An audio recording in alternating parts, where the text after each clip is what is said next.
kíyèsí. Yes. Nígbà tí ó sì di ọjọ́ kẹta, Jòhánù mú ìrìn àjò rẹ̀ pọ̀n lọ sí ìlú àwọn Ozu.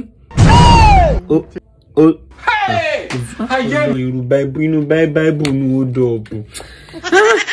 Lọ sí ìlú àwọn Ozu, sì kíyèsí bí ó ti ń lọ lẹ́sẹ̀ kan náà, Jòhánù pàdé Kọ́lú.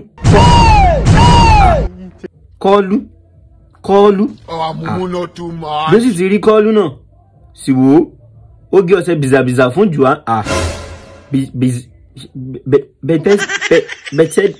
Bìzàbìzà fún Jòhánù. Sì kíyèsí, Kọ́lú náà sì rí fún Jòhánù wípé, wò ó, ìránṣẹ́ mi, ṣé ìwọ kò ní show love?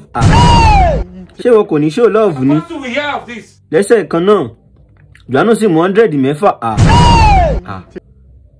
100 mẹ́fà fún Kọ́lú náà. Òun sì wí pé, èyí ti ṣe, 100 mẹ́fà ni wèrè kólẹ̀ ẹsẹ̀ mẹ́fà. 70 years old man. Ní ìgbà tó sì di òpin ọjọ́ náà, Kọ́lú náà sì wí fún Jòhánù wípé, wò ó, you no show love o, are you mad or something?